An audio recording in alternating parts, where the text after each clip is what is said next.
guys had some lengthy dry spells offensively in this game and managed to stay in it on the other end of the court.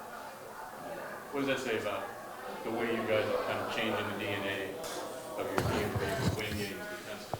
Yeah, I mean,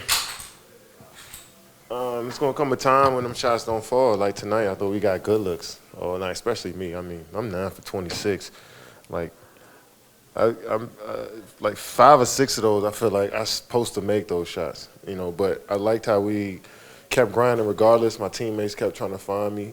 We kept trying to move the ball. We had 26 assists, but I really felt like we could have 32, 33 with the amount of looks we got up. So, but with all of that, you still got to go out there and lock in on the defensive side of the ball, and I think we did a good job of that.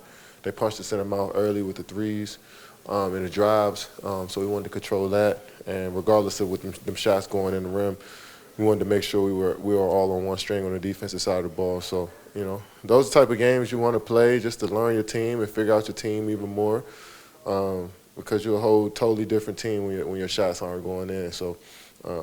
It was a good test for us.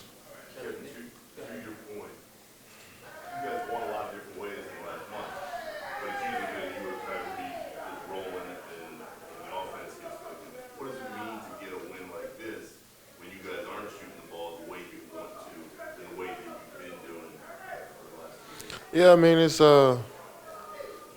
good to see guys step up and make shots. Royce hit some big shots for us down in the fourth quarter. Hit that big three. Claxton, Ben played great for us. So when those shots aren't falling, I think we didn't get down on ourselves because we generated good looks. I mean, we wasn't shooting bad shots.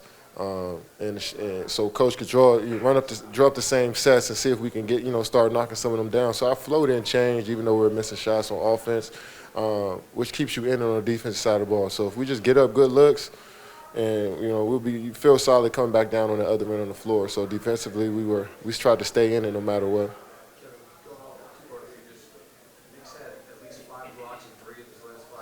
Did he have 5 tonight? Damn. What is he giving you on that lately, especially? Wasn't he having like consistent rim protector like him for you guys for the rest of the defense? It's great to have. It's a luxury to have, but you don't want to rely too much on that. We know Nick's going to be there, but you don't want to just give up driving lanes or not lock in one-on-one defensively. That's the thing. We want to make Nick's life easier and not, put too much pressure on him because he can get in foul trouble. You never know what can happen when you just let a guy go to the rim and expect one of our shot blockers to be there. So we got to make life easier for Nick, but, even if we do get beat, he's there for us and he's on top of the rim and he's making guys alter and change their shots. And so that's great for us. So we can make his life easier by keeping the ball in front, too. You look at the year you said on both fronts. I mean, the field goal percentage leading the league and the blocks per game. I mean, his rookie year, one of your teammates had called him the second most talented player on the team behind you. Now in Dallas, and you look at all the centers he's had to play behind and the injuries he's had. I mean, how much of this season did you guys see glimpses of over time? It was just a matter of him getting healthy, to having an extended opportunity versus the development of that. Yeah, he's been injured a couple times and in and out the lineup, but he's always a confident player, always looking to get better. I think when opportunity needs preparation, you become a good player. I think this last couple years he's been trying to figure out his role around Kyrie, myself, James when he was here, now Ben when he was here. So being an anchor as we expect him to be, that's a tough transition coming from a young college player, young guy in the league to, you on teams now that is trying to, play deep into the playoffs. So you got to be that anchor as a center, and he's learning by the day. But he's also actually, commanding a lot out there as a big, telling us where to be, speaking up on the switches, protecting the rim, rebounding the basketball. He's doing a lot for us. TJ was obviously big to you guys, especially when some of those other shots weren't falling. Just in the month you guys have had, Jacques said he feels like he's starting to make progress, started playing off you and Kai. Just what have you seen on that end? Yeah, just get more comfortable with everybody. He scores the ball so easy, and sometimes when you scoring so easily, you want it to come around to you all the time. But we got a lot of guys that can get a basket here, so sometimes you might have to wait for your opportunities and a couple possessions, even if you made 2 or 3 in a row. And I think he's understanding that. And he came out tonight, hit a big 3 going into the fourth, had a nice reverse layup in the fourth quarter. He was just aggressive all night, and that's what we need from him. And sometimes coming off the bench and playing with high volume scores, you might not get the same opportunities to score the basketball, but he's one of those guys that can find his way, find the ball, and be efficient along the way. And you mentioned on Wednesday that you guys are constantly trying to climb back, and that was what didn't get you guys over the hump. To be down by 11 at half and to see you guys respond and to make those adjustments, how good is it to see you guys come off of Wednesday night and be able to do that, even though you guys didn't have a start? Yeah, it's huge. It was huge. You find yourself in the hole, and you don't want to give the other team even more momentum coming out the half. So I think our first few possessions were so important coming out the half, and we got stops, and we was able to get some scores in transition. I think I had a couple threes there off us getting stops. Guys got to the rim. So we don't want to be in that position of being down 11 and trying to fight our way back into the game. But if we are in that situation, we take a possession at a time and rely more on our defense than offense.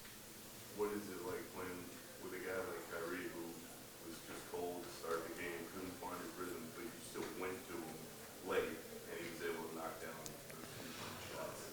I mean, I'm not going to stop passing him the ball if he's missing shots, So that's anybody on our team. You keep shooting. As long as we guarding up and playing together on the offensive end, it don't matter. The shots can go in. It's a make or miss league, It's the great teams. They still play their game on both ends regardless of the makes, you know what I'm saying? So I think we still move the ball. We still try to get our sets going. Defensively, we still try to be on one string. And, once we went through that cold spell, we was actually, make a couple shots. And, that's always good for a team when you can withstand, the cold shooting by playing solid defense and just playing hard. You do agree, though, that shots like, last minute and a half of the game, those high leverage shots are kind of a little bit of a different shot to take than a minute and a half into it. Yeah. That's a fair assessment, right? Yeah. What is it about his DNA? Is it just Kyrie. 10,000 hours? Is it the work? Is it the personality? What is it that in him? Kyrie. Yeah. I just really believe that, he approaches it like it's a minute into the game. Like, that's how calm and relaxed he is. Like, you know what I'm saying? Even though the stakes are different than the beginning of the game and the end of the game, but I still believe that he's the same regardless of what the time is on the clock, So he plays that way, calm and cool, under control, under pressure when the tight moments, and it feels like it's just a walk in the park for him. So I think the great ones understand that each possession is important, and if you stay on even keel throughout the whole game, you're usually in a solid shape in the fourth to make some shots. Thanks, Kevin.